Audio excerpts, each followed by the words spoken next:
And welcome to AP Statistics. This is your first video of the first chapter. So the way this works is you should have your notes in front of you, open up OneNote, and then you should be taking notes as you go along through this video. I like to try and keep my videos nice and short. However, some will be longer than others. One suggestion I might have is sometimes it's a good idea to take a screenshot of the video, and then use that and paste that directly into OneNote. So a little bit later, I'll show you an opportunity to do that as opposed to trying to regraph and recopy everything. All right, so here we go. First, what is statistics? It is the science of collecting, analyzing, and drawing conclusions from data. It's pretty much self-explanatory. It's all about data. It's all about analyzing the data. How do you collect it? What do you do with it? How do you organize it? That's statistics, the science of data. All right, a couple of vocabulary terms. First, individual. When we talk about individuals in data, we are talking about the objects that are being described by that set of data. That could be people, it could be things, it could be anything, but it's whatever we're describing in that set of data. A variable is a characteristic of the individual, and a variable can take on different values for different individuals.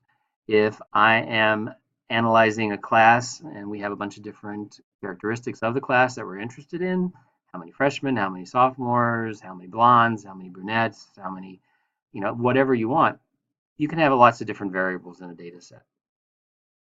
There are two different types of variables. First is a categorical variable, sometimes referred to as qualitative. Basically, that means we're just putting the individual into groups or categories. So as I said, freshmen, sophomores, juniors, seniors, that would be a categorical data set. Then there's numerical data. Numerical data is sometimes called quantitative. It takes on numerical values. And when you think numerical values, you think about values for which it makes sense to find an average. There are two types of numerical variables. When we talk about discrete variables, we're talking about a listable set of data. We're usually talking about counts of an item. So items that you can count, such as 1, 2, 3, 4. How many pets do you have? 1, 2, 3, 4. How many books do you read per week? 1, 2, 3, 4. And so it's the sort of thing where it makes sense to count by ones, twos, and threes as opposed to counting in decimals. 1, 2, 3, and so on. Continuous is the other type. In continuous ones, data can take on any values in the domain of the variable. They're usually measurements. So for example, weight or height. You can measure something in decimals. You weigh 189.5 pounds, or your height is 5 feet 11 and a half inches. Those are sorts of things that are called continuous because they can take on any value in the domain, including decimals. All right, so let's do a little quick test. Identify the following variables. Are they categorical or are they numerical? So we have 5 options here. So first, the income of adults in your city. Well, income is a number, so that's numerical. The color of M&M candies. Well, color, that would be categorical. The number of speeding tickets, numerical because it's a number. The area code of an individual, this is a tricky one. It's a number, but it's actually dividing someone into different categories based on where they live. So the area code is categorical. It doesn't make sense to average an area code. We can't say the average area code is 500. That doesn't make any sense. So that's why it's a categorical data set. And then the birth weights, well, that would be a numerical. When we talk about the distribution of a variable, the distribution tells us what values the variable takes and how often it takes these values. That's the key distinguishing. What does it take and how often does it take them? And then there are many different ways to show distributions of data. This falls under the category of organizing data. First, a bar graph. So we can do a bar graph. We use bar graphs for categorical data. Remember that in bar graphs, the bars do not touch. If the bars touch, we call that a histogram, and we use histograms for numerical data. The categorical variable, typically on the horizontal axis, on the x-axis in a bar graph. And this is the key thing. We're probably not going to ask you very often to make a bar graph, but we are certainly going to ask you to describe one. So if I give you a bar graph, I'm going to ask you to describe what do you see in this bar graph.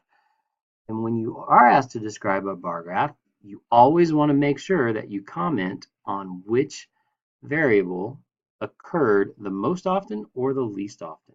That's the key thing you want to look at in a bar graph. Pie charts. We don't use pie charts a lot in AP statistics, but I like to show them just because they are very prevalent out in the real world. When you're reading the paper or the newspaper or the magazines, you see them all the time. So it's a good idea to know what they are. They help us see what part of the whole something represents. If you're given a pie chart and you're asked to describe it, again, you want to comment on which occurred the most often or the least often. Attributes of a good chart. We will be doing lots of graphs in this class. You want to make sure that you do them well. Anytime I ask you to make any kind of chart, whether it's a bar graph or a histogram or a box plot or anything, you always want to have these three things: a title, you want to have labels on the axis, and you want to make sure that your scale is consistent. So make sure you put a great big star next to those, because those are three very important things you want to make sure you always do whenever you're asked to make a chart of any kind. And consistent scale is important because if we take a look at this, beware the pictographs. These are very popular in magazines such as USA Today and things like that, and they are not really statistically sound. If we take a look at this pictograph, the picture of the Macintosh is so much bigger. It looks like way more people are buying a Macintosh than are buying a Windows or none. But when you actually look at the scale, it's really not that much more. 100 for one of them versus 350 for the other. I mean, yes, more people are buying iMacs, but it's not as big of a difference as the scale seems to indicate. So that's one of the problems with pictographs. Another way to organize data is with a two-way table. This is an example of a two-way table. You can see we have it all organized. What variables are described? Well, the column variable going up and down, that's gender. They're either male or they're female. And then the row variables going sideways, that is their chances of what they rate as their chances of getting rich. So their probability of becoming rich. And so you can see the two variables and how they're organized. It's a lot of people there. 4,826 people were surveyed in this two-way table. So you want to pay attention to those sorts of things. When you have a two-way table, it's going to ask you a couple of things. It's going to ask you about marginal probabilities or marginal distributions and conditional ones. Here's a marginal distribution. When we talk about a marginal distribution, we're talking about the distribution of values of a variable among all the individuals. That's the key, all the individuals. So anytime I do a marginal distribution, I want to make sure that I'm dividing by the entire population set. So notice that when I do a marginal distribution for the almost no chance, I take the 194 that said almost no chance divided by the entire total 4,826. And I did that for every single group. That's called a marginal distribution. And then you can put that onto a bar graph to see what's happening. All right, so that's a marginal out of the whole thing. The other type is a conditional. Marginal distributions, they have a problem. They don't tell us anything about the relationship between the two variables. The conditional distribution does. It describes the values of that variable among individuals who have a specific value of another variable. So this is slightly different. To do this, we're going to look at the row or the column, use the data in the table to calculate the conditional distribution of the rows or columns, and then we'll make a graph. Let me show you what I mean. So here's that exact same two-way table that we used a minute ago. This time we're going to calculate the conditional distribution of opinion just among the males. So we're not looking at the whole graph, we're only looking at the males. So when we make our table then, we would take just the males, 98 males said almost no chance out of 2,459 males. And then we would do that for all the categories. That's called a conditional distribution because we're not interested in the whole table, we're only interested in the condition of being males.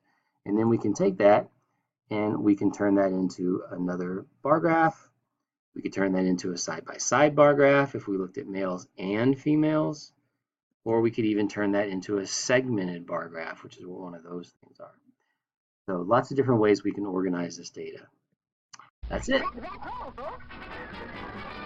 All right, hopefully you have all that written down. When you come in tomorrow, we're going to do some practice problems. See you tomorrow.